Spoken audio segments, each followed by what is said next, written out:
A paz do Senhor Jesus. Meus irmãos, eu quero falar com vocês hoje sobre a reforma, né? Estamos aí comemorando 500 anos de reforma.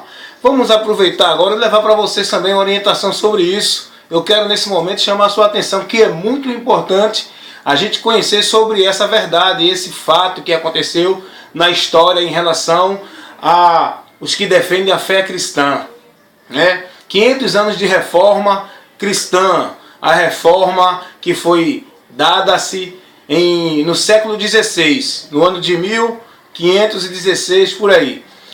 Vamos agora aprender um pouco sobre isso. A gente vê falar muito de reforma protestante, né? Mas aí muita gente não sabe nem o que significa isso. Então é bom a gente levar esse esclarecimento. As pessoas falam muito sobre reforma protestante, mas eu quero dizer para você o que significa a reforma, né? Segundo o dicionário brasileiro, reforma significa o ato de reformar, não é? Você tem uma casa, ela está de um jeito, você vai reformá-la, né? Então, reformar significa formar novamente, tá? Reconstruir, refazer, corrigir-se e tomar nova forma. Então, a reforma foi refazer-se novamente. A reforma cristã, quando fala em reforma cristã, nós lembramos logo de Martinho Lutero. Muito importante a ação de Deus na vida desse homem, nesse período da história, no século XVI. Esse homem chamado Martinho Lutero foi um homem que realmente Deus usou ele para convidar o povo para a palavra de Deus. Então, reforma. O que significa reforma protestante? A reforma protestante é uma coisa muito simples de se explicar. A reforma protestante foi, né, o povo sendo chamado de volta para a palavra, não é?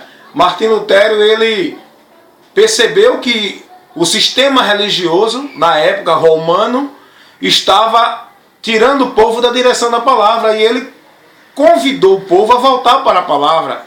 Ele convidou o sistema religioso a largar os conceitos de homens, a tradição dos homens, e voltar para a palavra de Deus. Mas eu quero dizer para você que essa reforma protestante, ela precisa ser feita hoje nas igrejas também. Nós precisamos de uma reforma cristã, uma reforma protestante. Protestante é aquele que protesta contra o pecado, porque Deus, ele protesta contra o pecado.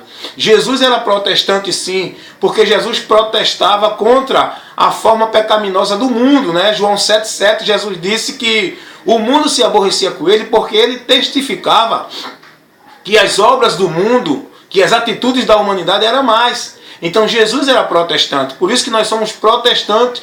Protestamos contra o pecado, contra o erro doutrinário, contra as heresias e contra a forma errada de conduzir o povo na igreja. Está precisando de uma reforma dentro das igrejas evangélicas hoje. Mas vamos falar um pouco sobre a reforma protestante, que está fazendo 500 anos, não é? Essa comemoração. Porém, eu chamo a sua atenção. Pode ser que você não tenha tido um esclarecimento que você vai ter agora sobre essa questão da reforma protestante. E quando a gente fala em reforma protestante, nós lembramos logo de Martinho Lutero, não é? Porque foi o nome que se deu diante desse acontecimento. Mas antes de Lutero, teve outros homens também no período de Lutero. Teve outros que também trabalharam em prol da palavra de Deus ser levada para o conhecimento do povo. Martinho Lutero, na antiga Alemanha, não é? Ele foi um nome que até hoje é lembrado. Mas teve um homem também chamado William Tyndale, na Inglaterra, que ele trabalhou também para que a palavra de Deus fosse levada ao conhecimento do povo. Ele trabalhou contra, não é, o sistema romano que estava tirando a palavra de Deus do conhecimento do povo. Um homem chamado William Tyndale. Esse homem, no ano de 1525 a 1530, William Tyndale, ele distribuiu na Inglaterra o Novo Testamento com a tradução inglesa, uma forma fácil das pessoas entenderem. Por quê? A Bíblia, ela estava sendo levada ao povo numa tradução muito complicada, uma tradução que os simples, os leigos não entendiam. Por isso que o William Tyndale, também como Martinho Lutero, ele traduziu a Bíblia num linguajar mais popular, para que o povo conhecesse e tivesse alcance a palavra de Deus. Então esse homem chamado William Tyndale, ele, na Inglaterra, ele combateu também contra o sistema romano que tirava o povo da ciência da palavra de Deus. As autoridades da Igreja Romana deram ordem para confiscar e queimar todas as traduções de William Tyndale que ele fez e distribuiu na Inglaterra. William Tyndale ele foi levado a julgamento e condenado à morte por levar as escrituras ao povo. Observa, meus amados, esse homem chamado William Tyndale, no ano de 1525 a 1530, ele também trabalhou como Lutero, levando o conhecimento da palavra para as pessoas, traduzindo a palavra no linguajar da Inglaterra, no linguajar popular, para que os simples entendessem, para que o povo conhecesse a palavra de Deus, que estavam sendo manipulados pelo sistema romano. Então William Tyndale, por causa disso, ele foi condenado à morte, pelo fato de mostrar ao povo os conceitos e dogmas errados da Igreja Romana. Ele permaneceu sustentando suas convicções diante de um tribunal. Esse homem chamado William Tyndale foi a um tribunal na Inglaterra.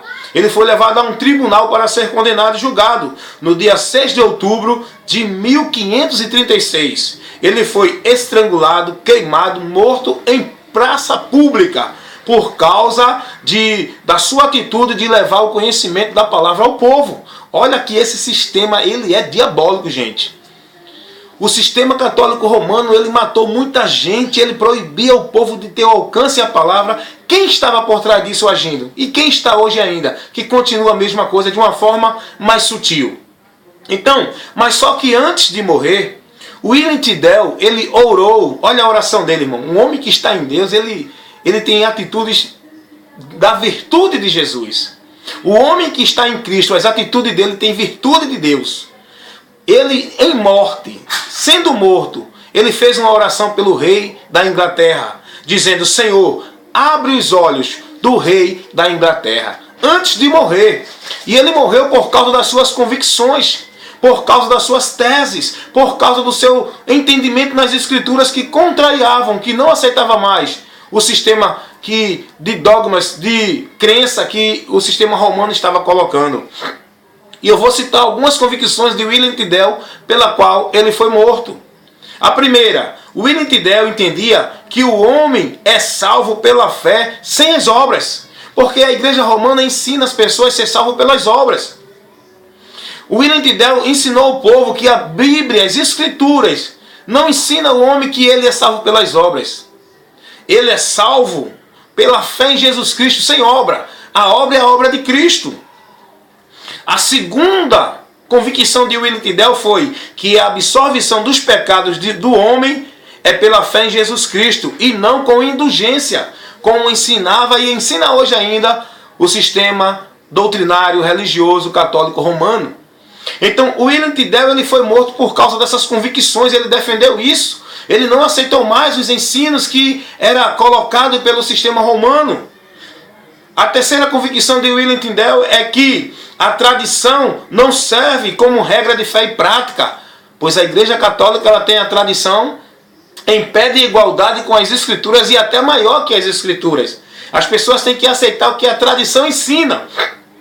William Tyndale entendia, conhecendo as Escrituras, que a tradição não pode estar acima das Escrituras, que a tradição não é regra de fé e prática para o cristão viver, porque a única regra de fé e prática para o cristão viver é as Escrituras sagradas, a palavra de Deus.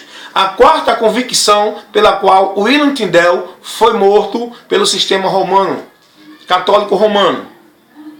William Tyndale, conhecendo as Escrituras, que Maria, nem os santos, intercedem, roga, nem suplicava pelo homem. Isso só pertence a Jesus, pois ele é o único mediador, intercessor e o socorro pelo qual o homem encontra a salvação. William Tyndale, ele entendeu isso. Ele passou a mostrar isso ao povo. E a Igreja Romana ensinando que Maria pode interceder, que Maria roga pelos pecadores, que os santos também.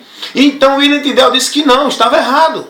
E por causa disso ele foi perseguido pelo sistema romano e morto. E a quinta convicção pela qual William Tyndale foi morto foi porque ele não aceitava a prática de invocar santos ou anjos, pois ele conhecia nas Escrituras que só o Senhor Jesus teríamos que invocar. E aí ele foi morto por causa disso. Então esse homem também trabalhou pela reforma cristã, pela reforma protestante. Esse homem chamado William Tyndale, que no ano de 1525 a 1530, não é? Ele distribuiu muitos Novo Testamento dentro da tradução inglesa para o povo conhecer numa linguagem fácil, não é? As autoridades romanas levaram ele a um tribunal. Ele foi morto em praça pública, degolado, não é? Ele foi morto estrangulado, aliás, queimado e morto em praça pública no ano de 1536. Então a história também conta isso. Se você procurar, você vai ver isso na história, tá certo? Martim Lutero foi um dos nomes que se destacaram, né? Na antiga Alemanha. Martim Lutero também foi um homem que trabalhou, aonde Deus encontrou um espaço no coração de Martim Lutero, dentro de um convento augustiano na Alemanha, na antiga Alemanha, e aí trabalhou no coração desse homem, buscou o interesse de conhecer as Escrituras, e quando ele conhece as Escrituras, ele passa a entender que o sistema católico romano pelo qual ele estava servindo com dedicação, pensando que estava servindo a Deus, ele compreendeu que estava totalmente errado, que esse sistema não estava levando as pessoas segundo o que a palavra de Deus ensina. Então agora eu quero contar um pouco para você da história de Martim Lutero, que você ainda não viu contar também. Eu quero narrar um pouco da história desse homem que Deus usou nesse período da história em que nós hoje estamos comemorando 500 anos de reforma protestante. Então vamos lá. Martim Lutero foi um grande homem que Deus usou no século XVI para, com ousadia e coragem, enfrentar, tá certo? Um grande sistema religioso que estava tirando do povo o conhecimento da palavra de Deus que conduz o homem para a vida eterna. Ele se levantou com ousadia de Deus para enfrentar esse grande sistema religioso, porque o sistema religioso romano, dentro do Império Romano, porque os papas eram os imperadores, era um sistema que tinha muita força do homem, né?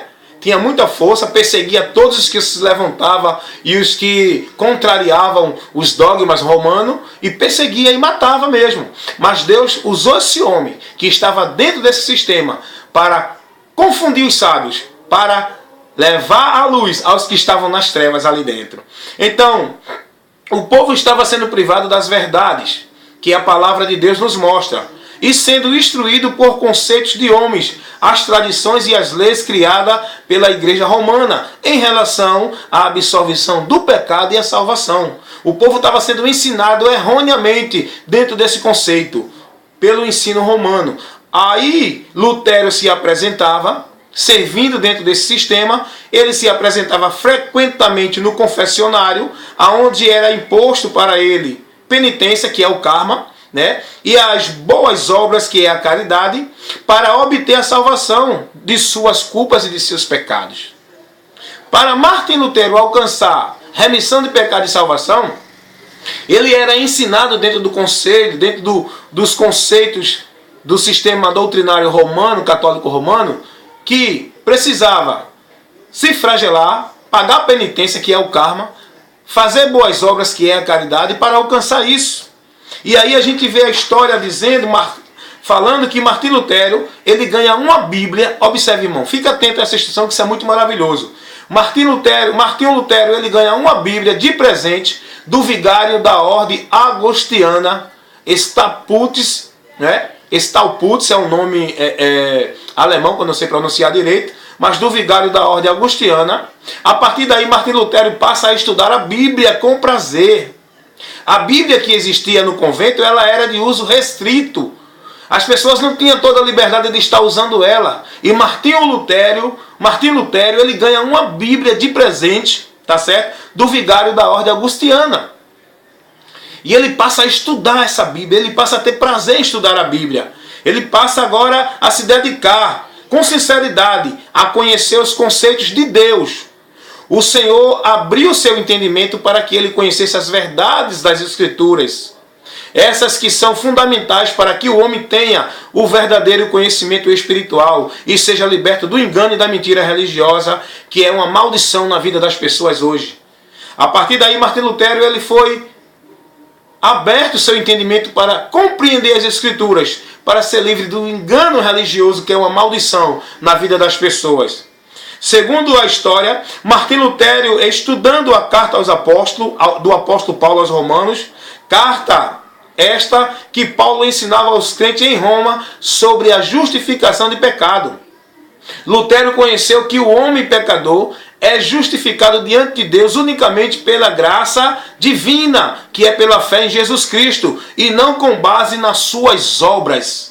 Martinho Lutero agora, quando ele conhece isso, passando a estudar a carta aos Romanos do apóstolo Paulo, ele começa a compreender que o homem não tem os seus pecados perdoados, nem é justificado por pagar penitência, fazer boas obras, mas é pela fé em Jesus Cristo. Daí então os olhos de Martinho Lutero são esclarecidos, são abertos, e ele começa agora a levar esse conhecimento às pessoas.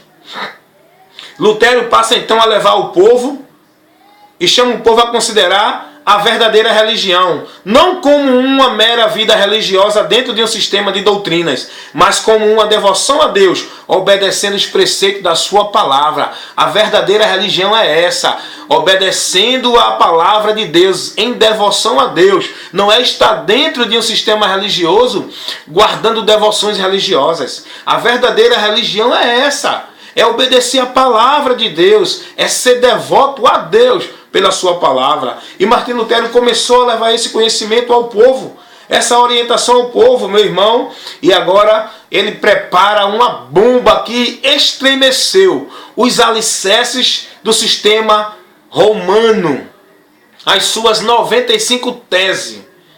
Martinho Lutero levantou 95 teses, para mostrar que o homem precisa do conhecimento da verdade. Então, o teor das 95 teses de Lutero era mostrar que Deus requer do homem o arrependimento e a convenção da vida de pecados, e não penitências ou flagelos. Só que as 95 teses de Martinho Lutero, que foram escritas em latim, foi também traduzida para o alemão, o holandês e espanhol. Olha para aí, quanta gente passou a conhecer. E em menos de um mês, as 95 teses de Lutero estavam abalando os alicerces de Roma. O sistema romano ficou agora inquieto, porque alguém estava agora descobrindo o seu erro, o seu engano doutrinário, a sua mentira doutrinária que estava levando para o povo. Em 1518, Martinho Lutero foi convocado pelo imperador Carlos V. Esse queria que Lutero se apresentasse pessoalmente aos seus acusadores na cidade de Worms, pois o mesmo o acusava de ser herege. Martinho Lutero foi acusado de ser herege. Imagine quem eram os acusadores de Lutero. Eram aqueles que estavam vivendo a heresia, não é, irmão? Então, assim, vamos lá conhecer mais sobre a história. Alguns amigos de Lutero não queriam que ele fosse, porque sabiam que, se ele fosse, seria morto, pois todos os que eram acusados de heresia eram lançados na fogueira ou morriam queimados, pois essa era a sentença de morte dos que a Igreja Católica Romana considerava como herege. Olha para aí. Lutero, na ocasião, respondeu aos seus amigos dizendo as seguintes palavras. Agora, escuta aí o que Lutero respondeu, irmão. Os amigos dele não queriam que ele fosse, mas ele, com toda a ousadia do Espírito Santo de Deus na vida dele, olha o que ele respondeu. Isso é palavra de Martinho Lutero. Está no livro de Histórias Medievais. Eu tenho esse livro, por isso que eu estou levando essas informações para você. Estudei a história, estou trazendo para você. Isso é fato, é relato. Martinho Lutero respondeu aqui o seguinte, ele diz: ainda que haja tantos demônios quanto sejam as telhas nos telhados, eu confio em Deus. Ou seja, ele está dizendo, eu não tenho medo do que possa me acontecer. Pode todos me cercarem. Eu creio que Martinho Lutero, o Espírito de Deus usou ele com a ousadia que Davi também foi usado. Davi disse, ainda que um exército me cerque, não temerei mal algum, porque eu sei que o Senhor está comigo. Então, quando Lutero chega ao tribunal para apresentar a sua defesa contra uma grande assembleia de pessoas influentes na sociedade da época. Olha só quem estava dentro dessa assembleia, dentro desse tribunal. Estava na assembleia o imperador Carlos V, o delegado do Papa, representante, 6 eleitores do império, 25 duques, 8 margraves, 30 cardeais e bispos, 7 embaixadores, deputados de 10 cidades e um grande número de príncipes, condes e barões. Olha o grupo que estava para o julgamento de Martim Lutero. Imagine se Deus não estivesse com Lutero. Mas Lutero tinha a convicção de que Deus nunca o abandonaria. E principalmente num momento como esse, o Senhor com certeza estaria com ele. Aleluia. Essa é a convicção, irmão, que nós devemos ter. O Senhor estaria com ele. Isso foi confirmado quando Lutero foi entrando na sala para comparecer perante a Assembleia. Um general colocou a mão em seu ombro e disse a ele o seguinte. Escuta aí o que o general disse a ele, quando ele ia entrando dentro do tribunal com esse povo todo. Pequeno monge, vais a um encontro diferente que eu ou qualquer outro capitão jamais experimentamos. Contudo, se a causa é justa e sabes que o é, avança no nome de Deus e não temas nada. Deus não te abandonará. Aleluia, meus irmãos. Deus é tremendo quando está na vida de um homem fiel à sua palavra. Esse homem pode enfrentar o que for, Deus está com ele quando o homem é fiel à palavra dele, não a sistema religioso. Glória a Deus. E agora, olha o que acontece no decorrer desse tribunal. No decorrer da reunião, o embaixador do Papa exigiu de Lutero, perante a augusta Assembleia, que ele se retratasse. Mas Lutero respondeu: se eu não for convencido por testemunho das Escrituras ou por argumentos plausíveis da razão, não me retratarei, não acredito nem no Papa, nem nos concílios. Como se sabe, com frequência se enganaram e se contradizem. Eu continuo comprometido com as palavras das Escrituras, por mim citadas. Enquanto a minha consciência estiver prisioneira pela palavra de Deus, não posso nem quero retratar-me. Que Deus me ajude. Glória a Deus. Meus irmãos, é muito maravilhoso você conhecer essa história, né? Não só de Martim Lutero, mas de outros homens também. Tá certo? Que surgiram, que trabalharam, que combateram contra o ensino errôneo, maldito, que foi dominado, que dominou no século XIII, no século XIV, né, do Império Romano, né? A partir daí, então, quando a Igreja de Cristo se contaminou com o sistema pagão, do sistema religioso romano, a partir de Constantino, no século III, houve uma grande perda dos princípios da fé em Deus, por causa dessa comunhão que os cristãos teve com Constantino, se declarando cristão, mas na verdade não era. Era um golpe político para poder ganhar popularidade no meio dos cristãos, e declarou a religião cristã como o cristianismo como a religião oficial de Roma, no ano de 306. Ele reverteu o Edito de Milão e declarou o cristianismo como a religião oficial de Roma. E até hoje está aí esse dano terrível no lado espiritual para as pessoas que estão dentro desse sistema, privado do conhecimento de Deus, privado da vida eterna, se conduzindo para a perdição eterna.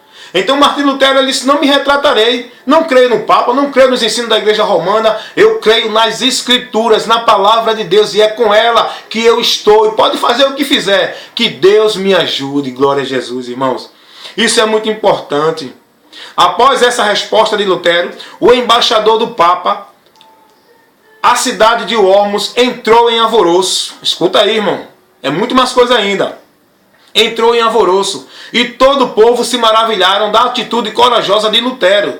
Daí por diante, muitos começaram a se converter aos conceitos das Escrituras, aleluia, que Lutero pregava. A partir daí houve convenção, as pessoas começaram a crer, começou a observar aquela ousadia de Lutero, e também renunciaram ao ensino romano e começaram a crer nas Escrituras. E aí, irmãos,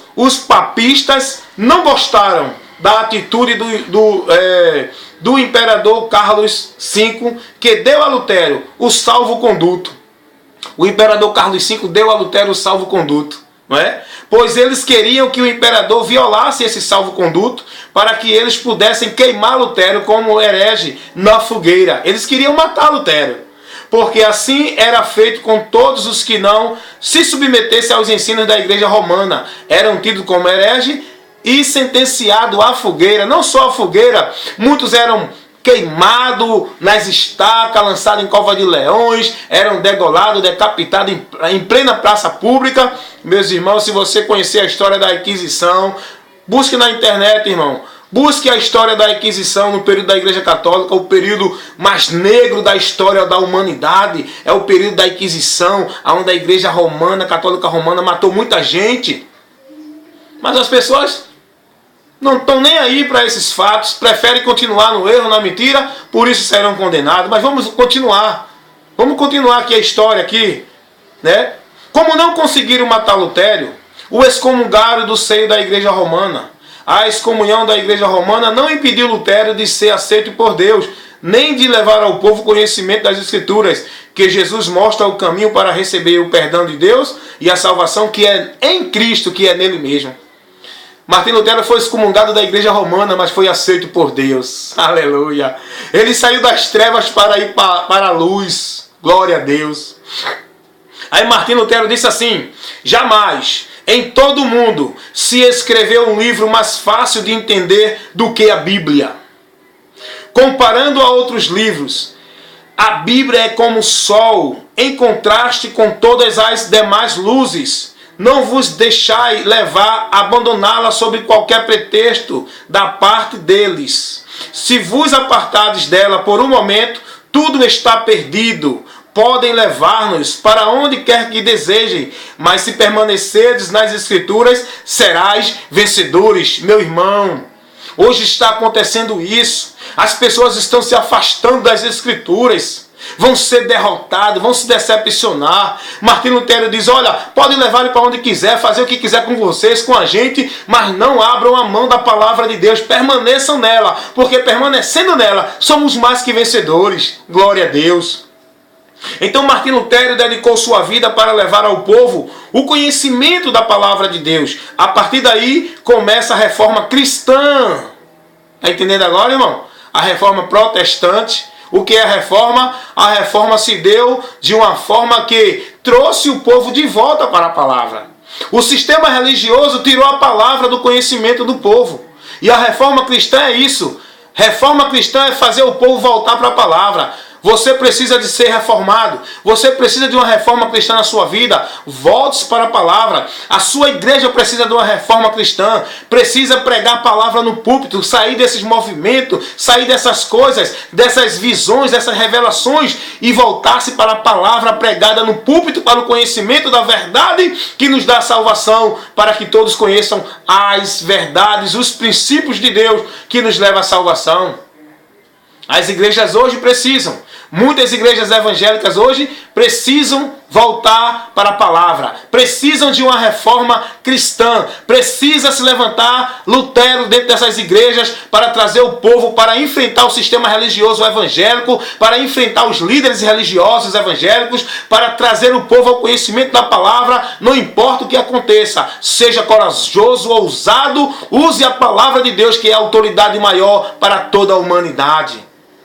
Eu estou aqui como Lutero da vida, como um Paulo da vida, pregando a sã doutrina, pregando a verdade e chamando o povo para a verdade e corrigindo, denunciando e mostrando o falso ensino, os erros doutrinários que estão sendo ministrados e pregados dentro das igrejas evangélicas hoje. Martinho Lutero, ele usou a palavra. Martinho Lutero foi um homem bem-aventurado porque conheceu a palavra de Deus. A partir daí, então, a vida religiosa de Martinho Lutero não era mais de cumprir devoções religiosas, de cumprir flagelos, penitências religiosas, de viver dentro de um sistema doutrinário religioso. Martinho Lutero passou a viver a palavra de Deus, ser devoto de Deus, louvar a Deus com a vida em gratidão, conhecendo que aquele que lhe salvou é aquele por onde ele tem a salvação e a remissão de pecados.